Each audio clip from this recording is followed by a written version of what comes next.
Hello guys! So, ang topic natin for today, eto, mga impact ng social media sa relasyon at pag-ibig. So, kung nakaka-relate ka, panoorin mo ito.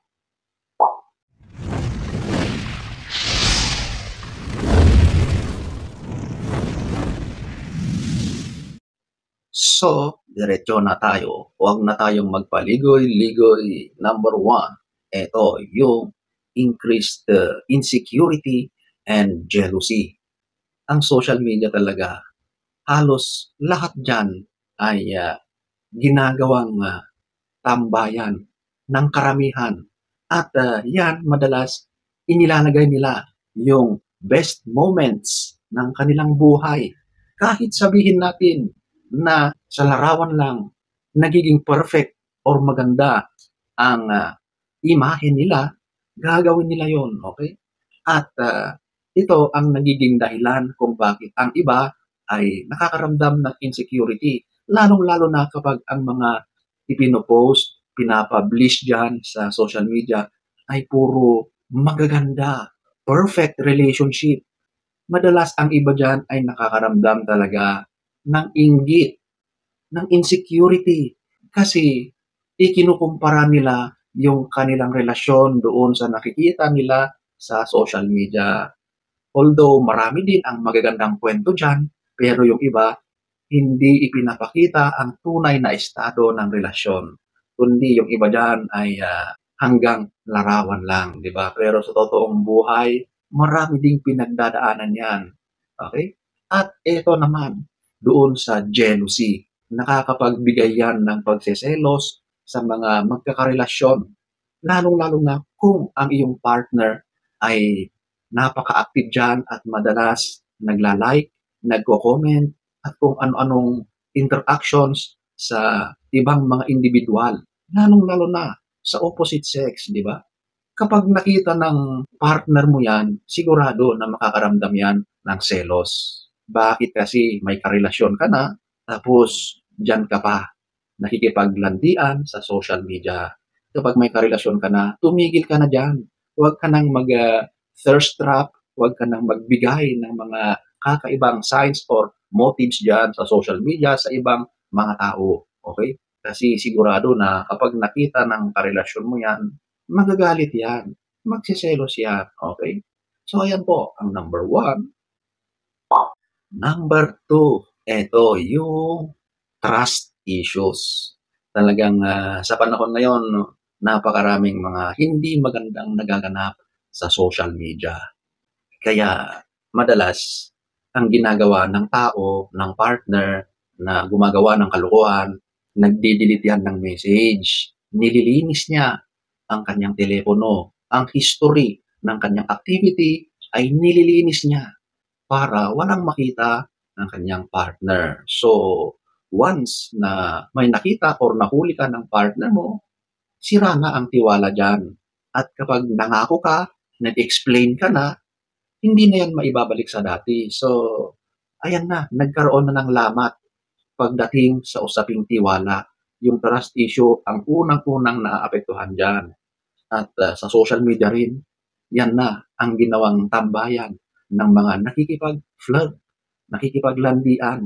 Napakadali na kasing gawin ang mga bagay na yan. Di ba? Pumunta ka lang sa ibang mga sites, mga social media accounts, mga pages, at kung ano-ano pa dyan. Pwede ka nang makipag-communicate sa random na tao dyan. At madalas, dyan nag-uumpisa yung mga ganyang landian. Siyempre, kapag nalaman ng partner mo yan, wala na.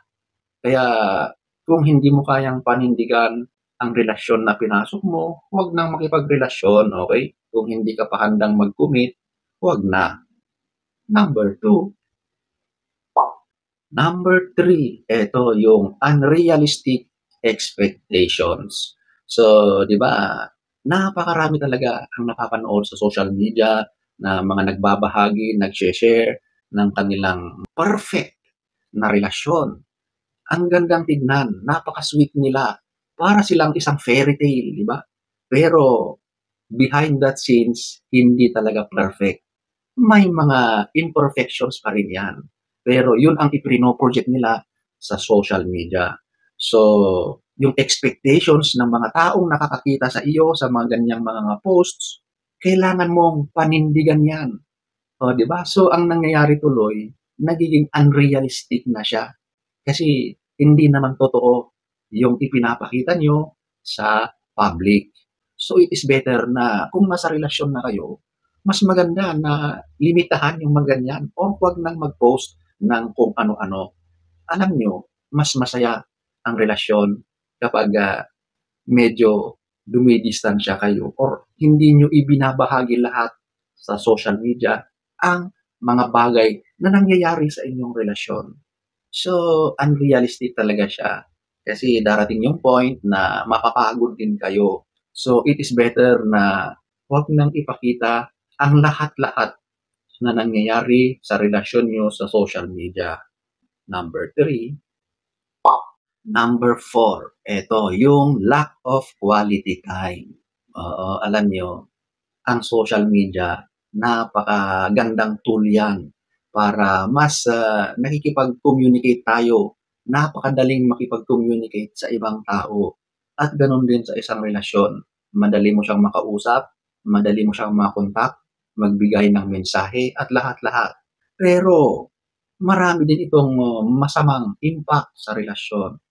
Obserbahan nyo, napakaraming makikitang mga couple na kahit magkasama sila ay talagang nakafocus ang bawat isa sa kanilang telepono. Hindi sila nag-uusap. Diba? Napakaraming ganyan. Magkatabi na yan, pero yung atensyon nila ay nasa kanilang telepono. So, asaan na yung quality time? Magkasama nga kayo physically, pero yung attention nyo ay wala sa isa't isa, kundi nakatutok kayo sa iyong telepono. Busy kayo, kaka-scroll, kakatingin kung ano-ano dyan, at kung sino-sino pa ang iyong kausap dyan, sa halip na kayong dalawa ng iyong partner ang mag-uusap. So, naging busy ka. Kasi, ayan, i-scroll ka ng scroll.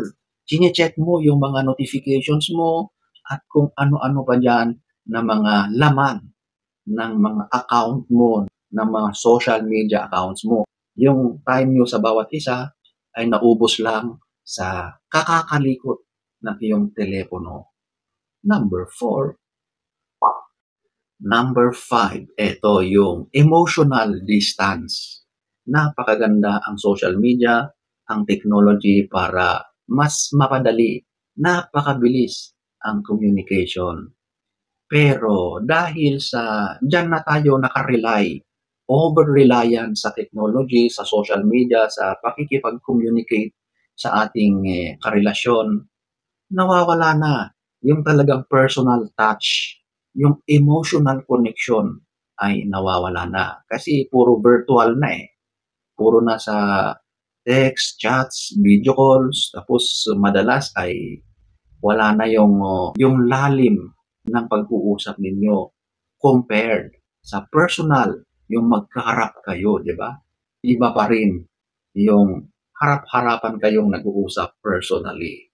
Of course, ibang usapan naman yung mga magkakalayo talaga, yung mga LDR. Yan na talaga yung way of communication nila. So, ibang usapan naman yon. Sa panahon kasi ngayon, di ba, pansinin mo, kapag nakikipag-usap ka sa iyong karelasyon, laging nagmamadali. Laging ganun, paulit-ulit araw-araw, di ba? Kaya parang sa halip na nagiging close kayo, wala na. Kapag laging ganyan, nagiging distant na. Hanggang darating yung panahon na wala na. Yun na ang nagiging dahilan ng iba para maghanap ng ibang koneksyon sa ibang tao, di ba? So yan din ang nagiging masamang impact ng SOCMED sa relasyon. Number 5. Number 6, ito yung infidelity and temptation. Ito na yata ang pinakamalalang mangyari sa relasyon kapag lagi kang babad or ginawa mong tambayan ang social media. Kasi sa totoo lang, diyan nag-uumpisa ang mga kalokohan, ang mga hindi kanais-nais na nangyayari, yung mga pagtataksil, pagloloko sa partner, diyan nag-uumpisa. Sila na ay natukso, mahinang nilalang, sila ay naghahanap ng ibang kausap diyan. Sila na ay nakikipag-engage sa mga bagay na nakakasira sa isang relasyon. Sa totoo lang, napakataas ng percentage ng cheating sa social media. So, walang perfect relationship, pero sana hindi aabot sa kasiraan ng relasyon dahil lang sa social media. Pero yun talaga ang katotohanan. Kapag ikaw ay mahinang klase ng tao, sigurado na ikaw ay masasadlak sa ganyan. At sigurado na walang pupuntahan yan kundi kasiraan ng iyong relasyon. Yan po ang number 6. So, sana ay nagustuhan nyo ang ating topic for today. Next story time. Don't forget to subscribe.